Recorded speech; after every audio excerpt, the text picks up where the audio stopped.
Another day, guys. We out here working. As you can see, got the collars and leashes on deck. I'm about to shoot some shots of these dogs real quick on the side.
What's going on? Queen City Bullies, Aaron checking in. We back with another video. Before we jump right into the video, guys, I need y'all to go out and subscribe and ring that notification bell. That way you can stay updated with all our uploads. As you can see by the title of the video, I got something I want to talk to you guys about. But before I do that, I want to give you guys an update of Royal and Starfire. As I said in my previous video that I bred them, they both came in heat at the same time. I bred Royal to Rebel, and I bred Starfire to Tri-County. So I'm gonna plug some video in here, some pictures for you guys so that y'all can see Tri-County as well as the lineup that I got for Royal and Rebel as well, so that you guys can see them stacked next to each other, get a feel for how the breeding should turn out. I do have an ultrasound scheduled for both of them for the 29th of March, so we got about 2 weeks. Starfire, I bred her approximately 2 weeks ago today, and she's showing signs already, guys. I hate to speak on it too early. As you know, our last breeding with Miss Piggy to Heavy wasn't a success. We did 2 breedings after confirming via progesterone test that she was ready to breed, and the breeding wasn't successful, unfortunately. But we right back at it, guys. We're gonna try it again. We also gonna be repeating that breeding with Miss Piggy and Heavy when she comes back in season, so stay tuned for that. So yeah, guys, I'm gonna plug these videos in right here. As you see, my boy Rebel, he's our stud here at Queen City Bullies. He's pretty much the only male that we have here on the yard. Him and his son Mayhem. So with the pairing of Royal and Rebel, my goal for that breeding is to shorten up the size of Rebel while keeping the massiveness. He's got a real big blocky head. I love his head. I want to capture that in the breeding. I also want to draw from Royal as well. She's a more compact, shorter.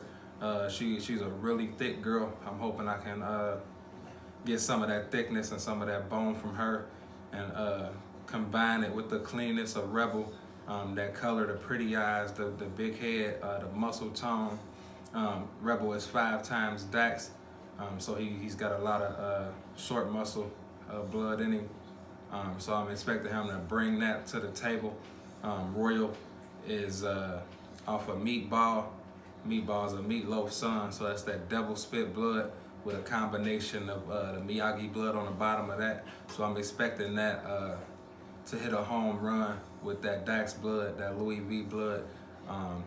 And then as far as Starfire in Tri-County. Tri-County is 3 times Joker's Wild, guys. On the bottom of his head, his mom is inbred Joker's Wild, and then at the top, his dad is a Joker's Wild son. So he's 3 times Joker's Wild right up front. I'm real excited to work with that blood. This will be my first time working with that blood. I got high hopes. I think that that breeding will click. Starfire is a meatball daughter as well, but on the bottom side of her pedigree is Ice Pick blood instead of Miyagi with Royal. So I'm expecting the combination of that Joker's Wild and that Ice Pick, that meatball blood as you can see, Tri-County is already a nice, short, compact, muscled up dog, but with that double spit blood, and as you know, Starfire is a short ball of muscle, so I'm looking to really hit a home run with that one as well and capture the shortness, the beauty. Tri-County, as you see, he's got the beautiful coat, the eyes. And I really like his mug too. He got that smash look, but it's not too much of the bulldog look, just enough, I feel, for this breeding. I'm super excited, guys. Like I said, March 29th, we'll be confirming via ultrasound if either one of those or both of them are pregnant. We got our fingers crossed on that. So you guys stay tuned. I will be doing a video as soon as we complete the ultrasound on that. And then if everything is a success, we'll be looking at puppies at the end of April, beginning of May. Now, also my partner who owns Mayhem, he did breed Miss Piggy and Royal's littermate sister to Mayhem.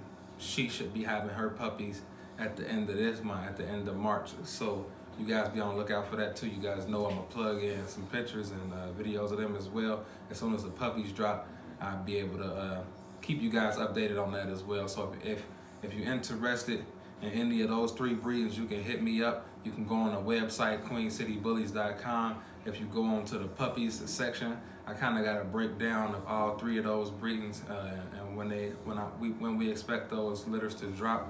And then my phone number is linked there on the website as well if you want to contact me. So moving right along, guys, I'm gonna get right into the purpose of this video. Now, as you guys know, the American Bully breed is broken down into different classes. You got your XL class, your classic class, your pocket class, your standard class. You even got your micro, your exotic, and some people even say the extreme is a class as well. Now, my purpose of making this video is because I see a lot of people misclassifying these dogs under types of bullies that they really are not. Like, for instance, you got a lot of people calling classic bullies the more pit bull style dogs. They mislabeling them as XLs. They don't really meet the breed standard for XL. But people are just like eyeballing these dogs and mislabeling them XLs. You got people calling standards pockets. You got people calling pockets micros, and people calling, you know, exotics micro, and et cetera, et cetera. Now, I think really, guys, the reason why this is becoming a problem is because you got there's 2 main things. You got people that are misclassifying these dogs for the intent and purpose of making a sale, meaning you really got a standard bully, right? But I know you looking for a pocket bully. So I'm gonna tell you that this is a pocket bully, misclassify this dog as a pocket bully in order to sell it to you. Now, that brings on part 2. You got the person that bought this dog a standard bully, but they bought it as a pocket bully. So now they going and running with that.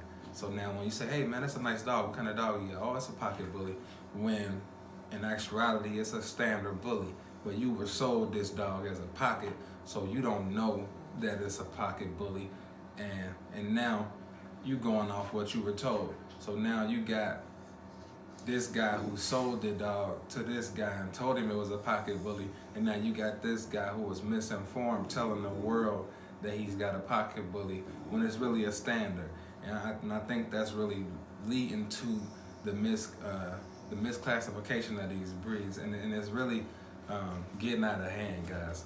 These classes are put in place for a reason, because as you can see, the breed, the look of the breed hasn't been locked in. There's different types of bullies, even though they all fall under that one umbrella of American bullies. You got XLs, you got classics, you got pocket bullies, and you got micro exotics. You got all these different types of dogs that still fall under this one breed. So I know that can be kind of confusing to a lot of people, especially people that aren't familiar with the breed, because you don't see, I don't know if there's any other breed that dogs are considered the same breed, but there's so many different classes that differentiate the different styles and the looks of these bullies, you know. I really think that if you got any question or doubt about what class your dog falls under, you should get your dog checked out by a show judge. I can tell you from experience, I had somebody sell me a dog. They told me it was a pocket bully, and then I was super excited, man. The dog was amazing, and I wanted to show the dog. So I took the dog to an ABKC show, and I had the dog looked at by an ABKC judge, and they flat out told me that the dog was a standard. He measured at 17.5 inches.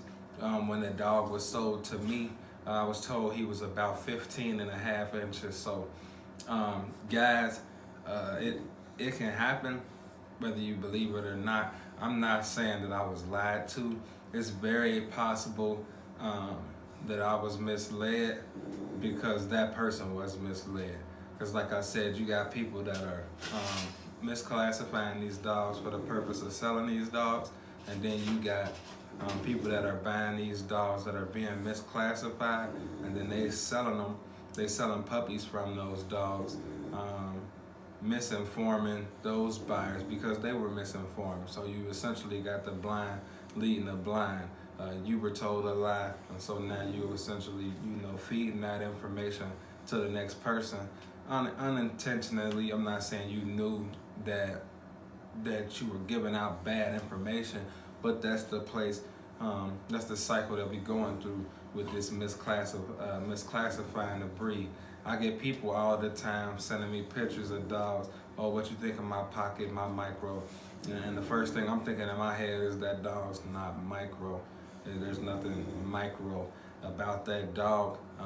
It might be on the shorter end of the pocket spectrum, because pockets are, like anywhere from 14 to 16 inches. You really could even say 13.5, could be a pocket bully. And then as far as an exotic, this is the tricky thing. An exotic really falls into that same category as far as the height. You'll see exotics around 14 to 16 inches as well. The thing that's differentiating or separating a pocket from an exotic is the look. Is mainly the freakier look, the more bulldog look, for lack of a better term. You talking about more bowled out fronts, more smashed muzzle, maybe an underbite. The dog is, as short as it is compact, but at the same time it's possessing that more bulldog look. Now with a micro is more in my, when I think of a micro, I'm thinking, anywhere like 12 inches down to like 8 inches, real micro. It doesn't necessarily have to be a freaky dog, like as far as the bulldog-ier look, the smashed 2-finger muzzle, the Hummer fronts as they call it, those bold fronts. It doesn't necessarily have to be that, as long as it's, like a teacup bully per se. It's super small. A lot of these people, see, this is the thing.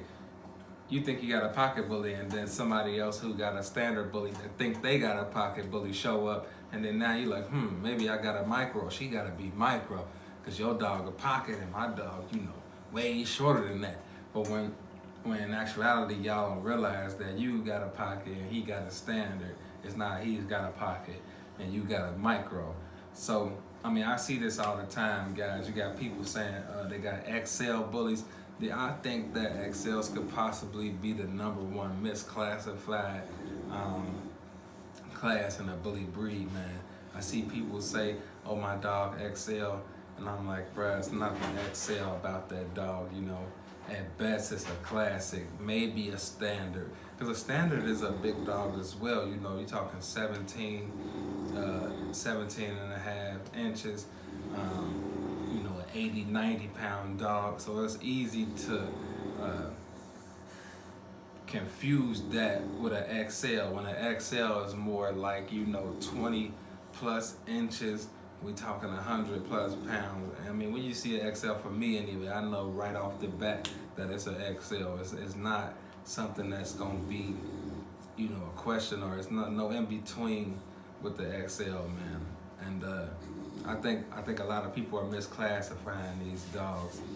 I'm seeing people with classic bullies saying that they got pockets or XLs, man. We got to get it together, guys. And I'm not saying that I'm perfect, that I'm classifying my dogs correctly, but I do know that if you want to know the for sure answer, you need to go and take your dog to a show and have them evaluated, looked at by a judge. They will measure your dog with a wicket and tell you the exact height of your dog. They will evaluate your dog and tell you what class the dog falls in. You might even get a judge that'll give you the honest opinion on your dog. I think your dog will be great for the show. I see some flaws there, some things you might want to work on, et cetera, et cetera. But guys, we definitely gotta start classifying these dogs correctly, because we can't further educate the new people that's coming in, that's becoming acclimated to this breed. If they coming in and being told the wrong thing, then the right thing, what's right, ain't really gonna matter. Because if everybody being told what's wrong, what's right, it really ain't gonna matter anymore. So I wanted to touch base on that with you guys. I'll be making another video here real soon. I got some other things that I want to talk to you guys about.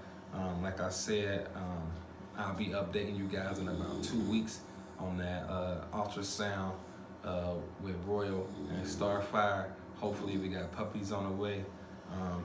And check out the shirts, guys. We got these Believe in Yourself shirts on the website. You can go to www.queencitybullies.com. The shirts are $25. We also have the collar and the spike collar and leash combinations. I'm gonna plug them in here so you guys can take a look at those. If anybody is interested in the collar leash set or the shirts, you can go to the website and order them directly from the website, or you can DM me on Instagram if you feel more comfortable doing like a Cash App situation. We can do that as well. Just DM me, I'll send you my Cash App, and you can send me your mailing information. But with that, guys, I'm gonna go ahead and sign out here. If you made it to the end of this video, don't forget to leave a comment and hit that like button. I'm Queen City Bullies Aaron. I'm out. I'll see y'all on the next one.